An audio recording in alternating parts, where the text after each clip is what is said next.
What's happening, YouTubers? Jack here from Mayhem Airsoft, Louisville, Kentucky.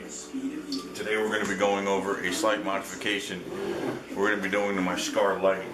For those of you who have never seen a Scar or don't own one but wish to own one, I'm going to go over something real quick concerning the battery compartment. The battery, the gun itself has a 6-position stock. The battery sits in this housing right here. The wiring is back in here, and we'll take this pin off. And I'm going to show you the reason why I'm doing this modification. In order to get to the battery compartment, you have to turn the gun over. You got a small metal tab right there. Okay. Let's see if I can't zoom in and show you a little better. There we go. Here's a small tab right here.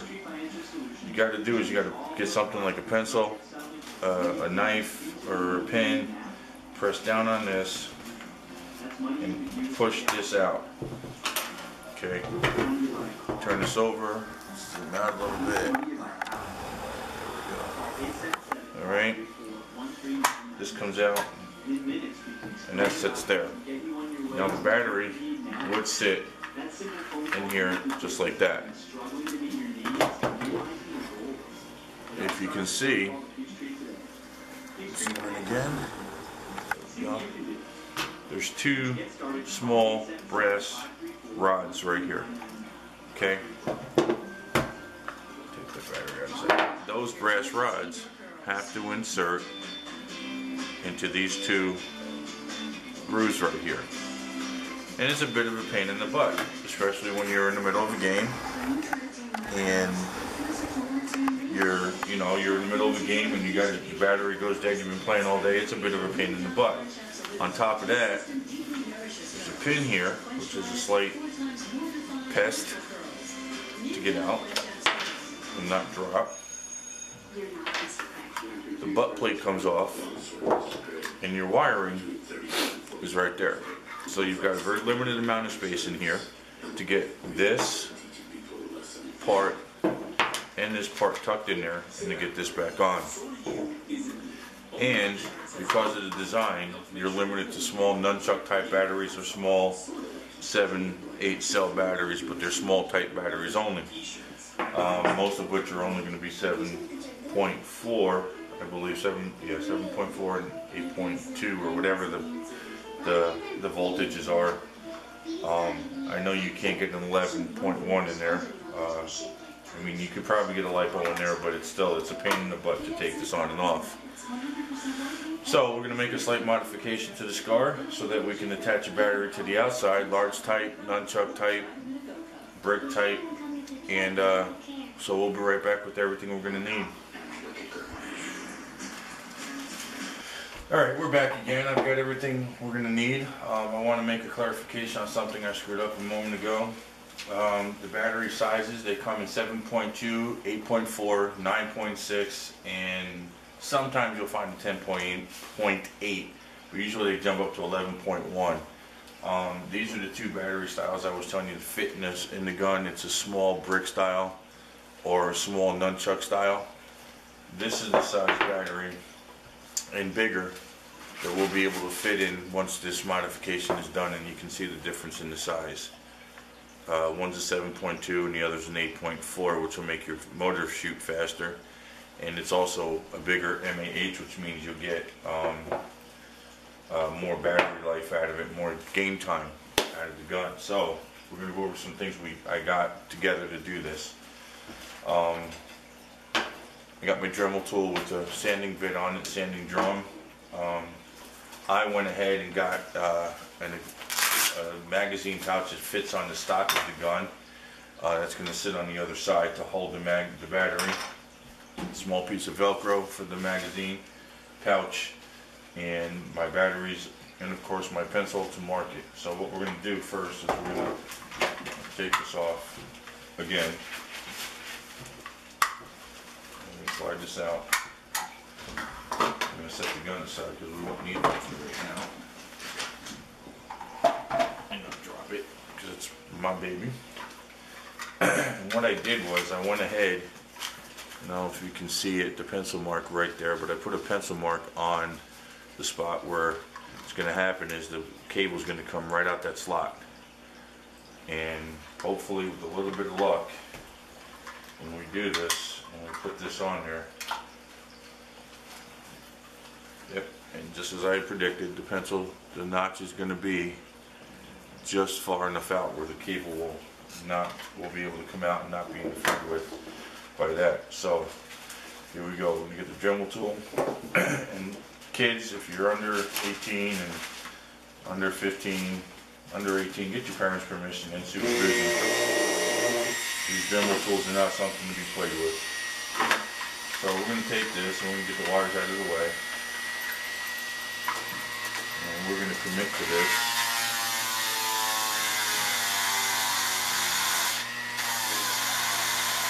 And I suggest the small sanding drum. You can move this around a little bit to get the size you want when you're ready. And you're about done. And not overcommit to it.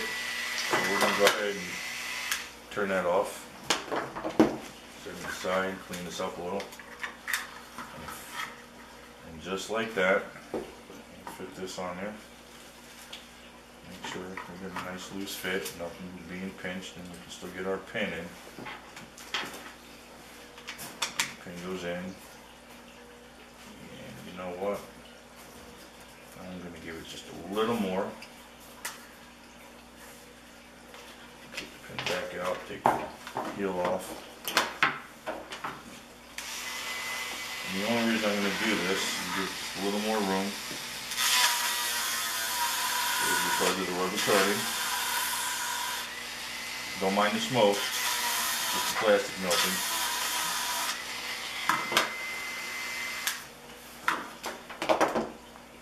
And as you can see, we got a nice little round, semi-round, roundish spot for the cable to come through.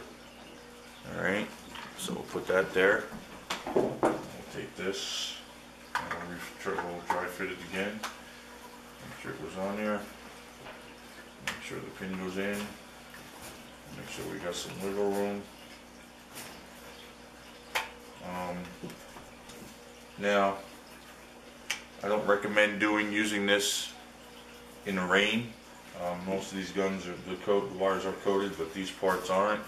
If it's raining, I really suggest you take the time to go back to the original method of insertion, because we haven't impeded that in any way, shape, or form.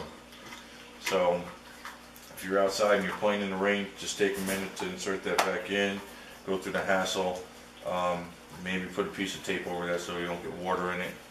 But for the most part, being that the wires are coated, I'm not too worried about the moisture getting in there. So with that being done, we'll put that on, and I'll be right back. Stay tuned.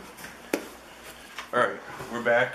I went ahead and got some batteries, some different size batteries. I got the battery bag on, and I got a couple attachment possibilities I wanted to share with everybody.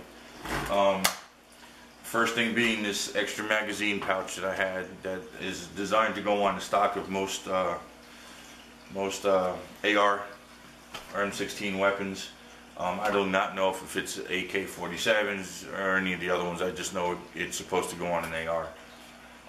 So what I did was, because the SCAR's a little different in the stock design, this was a little too loose right here. So I went ahead and attached a tight one close to the butt plate, put a rubber band around the back of the other one. I'm going to get a little closer view here so you can see. Alright, see what I did. Put a little rubber band right there. There's actually another one underneath there, and we'll get into that one in a minute. And put the battery in the pouch, shut it, attached it, and it's dead right now, but we're good to go.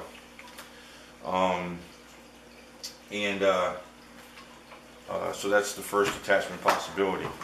Now we're going to disconnect this, and undo everything I just did to show you something, another possibility. If you don't have one of these pouches, might switch in a second here.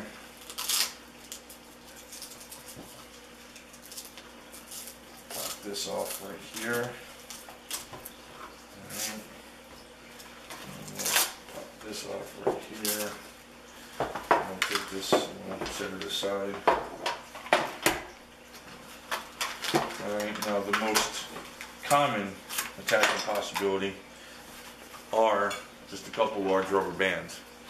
You can get these at Walmart, Target, Myers if you're in Kentucky, or wherever you are, any large store. They'll come in a package of about 3 dozen. There'll be different shapes and widths and thicknesses, and I just grabbed two of them to give you an idea. This is a very large, old battery. It is only 8 cells, but it's an old one. It's a 9.6. I don't know what the MAH is. As you can see, the label's been worn off. And it is a large type, so I would need an adapter for this. But the point is, you get this under here. Alright. You get this under this one. Put that adapter on. And you're good to go. Alright. You're going to get a little wobble, a little jiggle from running. If that's a big issue for you, a solution to that would be some Velcro.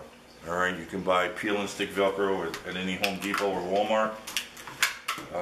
You attach a piece to the stock, attach the other piece to the battery itself, and then once again you slide this under there so that the Velcro grab hold. This is an old piece, so it's not going to stick as well as I would like. You put the rubber band around that. If you're really hung up about what it looks like, you get yourself some camouflage duct tape, alright, or get some electrical tape, black electrical tape. You can wrap a couple pieces around that. Give you that more tactical, stealthy look, considering in airsoft we can never be more than 100, 150 feet from somebody. But that's an option there, right there for you. So there's some possibilities for you. It's a really cool modification, I think, to the Scar, considering the battery compartment issue. Again, you can use all types and size of batteries. Another old one is another old nunchuck style. This came with my Stag 15 M8 A3 M4. A small nunchuck battery type I just bought from evike.com. This is another large type battery. It just came, it's one of those cheap generic ones that came with the gun that I purchased. I think that came with my CQB Mod 4. This is the one that would fit in it. These two originally fit in the compartment. I keep these in case it's raining. I don't want the water getting into these connections. I can slip it back in, fight with the hassle of taking the stock off, the butt plate off, and put the battery in there so it doesn't get wet. Alright, thanks again for watching. I'm Jack with Mayhem Airsoft here in Louisville, Kentucky. If the video helped you in any way or gave you any ideas, subscribe to the channel. We're going to be doing more videos in the future on reviews, tech tips, some hacks for the airsoft world, and some test firings and some shooting videos. So stay with us, and you guys be safe out there.